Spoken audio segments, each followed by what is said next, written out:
நமஸ்காரம். ராகுகேது பெயர்ச்சியில் இப்போ நம்ம பார்க்குற ராசி விருச்சிக ராசி. ஒரு விருச்சிக ராசிக்கு மே மாதம் நடக்கிற ராகுகேது பெயர்ச்சினால் ராகு பகவான் சுகஸ்தானம்னு சொல்லக்கூடிய 4ஆம் இடத்துக்கும், கேது பகவான் கர்மஸ்தானம்னு சொல்லக்கூடிய தொழில்ஸ்தானம்னு சொல்லக்கூடிய 10ஆம் இடத்துக்கும் பெயர்ச்சியாகிறார்.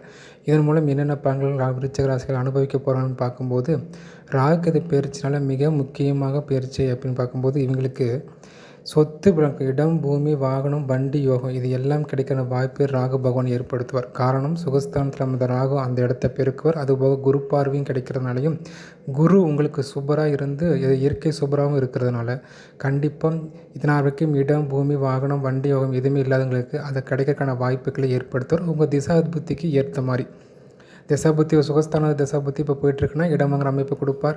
இல்லை கோச்சாரம் மட்டும்தான் பயன்படுத்தினா ஒரு வாகனமாவது வாங்குறதுக்கு வாய்ப்பாவது இந்த காலகட்டத்தில் கண்டிப்பாக விருச்சிக ராசிக்காரங்க எதிர்பார்க்கலாம். அதே சமயம் நீண்ட நாள் நோயிலிருந்து விடுபடுறதுக்கான அமைப்புகளை இந்த பயிற்சி உங்களுக்கு ஏற்படுத்தி கொடுக்கும். கண்டிப்பாக உடல் ஆரோக்கியம் சீராகும். ஏன்னா சுகஸ்தானம் வழுக்குதில் அப்போ உடல் ஆரோக்கியம் சீராகும். அதே சமயம் தாய் வழி சொத்து கிடைக்கிறதுக்காக வெயிட் பண்ணுறவங்களுக்கு தாய் வழி சொத்துக்கள் கிடைக்கிற வாய்ப்புகளை இந்த காலகட்டத்தில் விருச்சிக ராசிக்காரங்க எதிர்பார்க்கலாம்.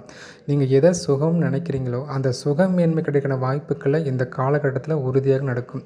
அதே சமயம் கணவனாக இருந்தால் மனைவி, மனைவியாக இருந்தால் கணவன், உங்கள் வாழ்க்கை துணையின் வேலை தொழிலில் ஒரு நல்ல முன்னேற்றம் காணப்படும். ஏன்னா அவங்க தொழில் ஸ்தானம் வளர்க்குறதுனால வாழ்க்கை துணையோட தொழில் மேன்மை ரொம்ப அற்புதமாக இருக்கும். ஒரு புதிய ப்ரொமோஷன் கிடைக்கிறதோ இல்லை இப்போ தொழிலாக செய்கிறதா ஒரு புதிய பிரான்ச் ஆரம்பிக்கிறது இதெல்லாம் உங்கள் வாழ்க்கை துணைக்கு கிடைக்கிறதுக்கான வாய்ப்புகளும் அதன் மூலமாக நீங்கள் ஆதாயத்தை அனுபவிக்கிற வாய்ப்பும் இந்த காலகட்டத்தில் ஏற்படுத்தி தரும். அப்போ இதிலெல்லாம் கவனமாக இருக்கணும் அப்படின்னு பார்க்கும்போது உங்கள் வேலையில் கவனமாக இருக்கணும். தொழில் ஸ்தானத்துக்கு கேது இருக்கிறனால சட்டத்துக்கு புறம்பாக ஏதாவது வேலை செய்தால் கண்டிப்பாக இந்த காலகட்டத்தில் மாட்டிப்பீங்க. அப்போது உங்கள் வேலையிலும் தொழிலும் கவனக்குறைவு கண்டிப்பாக இருக்கக்கூடாது. அது மிக கவனமாக இருக்கணும். அதே சமயம் உங்கள் குழந்தைகள் உடல் ஆரோக்கியத்தில் கவனமாக இருக்கணும். இந்த இரண்டை தவிர மற்ற அனைத்து சுகமேன்மையுமே உங்களுக்கு கிடைக்கிற வாய்ப்புகள் இருக்குது. விருச்சிக ராசிக்கு மேலும் நற்பண்கள் கிடைக்க வாழ்த்துக்கள்.